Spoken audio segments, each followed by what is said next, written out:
Today, many organizations work across countries, cultures, and time zones. A product may be designed in Germany, developed in India, and sold in the United States. Global teams are now common, but working across borders brings challenges that go beyond language and geography.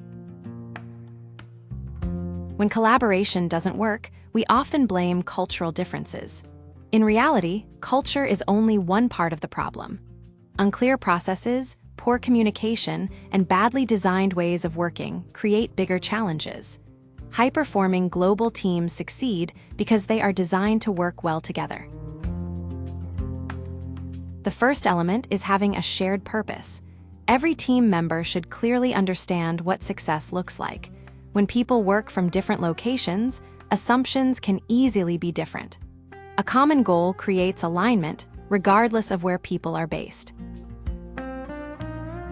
The second and third elements are clear communication and psychological safety. Teams should agree on how they communicate, which tools they use, and how decisions are shared. People should also feel comfortable asking questions and expressing different opinions. Good ideas should not depend on who speaks the loudest or where they are located. The fourth element is respecting cultural differences. People communicate differently across cultures. Some are direct and comfortable disagreeing openly. Others prefer a more thoughtful and indirect approach. Effective leaders don't expect everyone to work the same way. They make space for different working styles. The fifth element is managing time zones thoughtfully.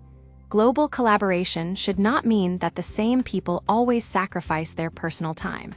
Meeting schedules can be rotated fairly. Teams should also rely more on asynchronous communication, allowing people to contribute when they are available. The sixth element is creating clarity around roles and decision-making. Everyone should know who owns what and who makes which decisions. When responsibilities are unclear, delays become common, especially when teams are spread across multiple locations. The seventh element is investing in relationships.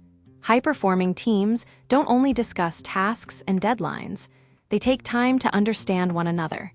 Even small conversations can build trust. People collaborate better when they feel connected to the individuals they work with every day. We've seen these practices work across industries. Technology companies build products across continents. Consulting firms deliver projects through distributed teams. Manufacturing organizations coordinate global supply chains every day. Their success comes not from eliminating differences, but from learning how to work with them effectively. Global teams don't become successful simply because they are diverse.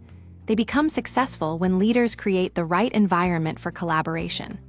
Shared goals, clear communication, cultural awareness, fair practices, and strong relationships make all the difference. In a connected world, the organizations that collaborate well across cultures will always have an advantage.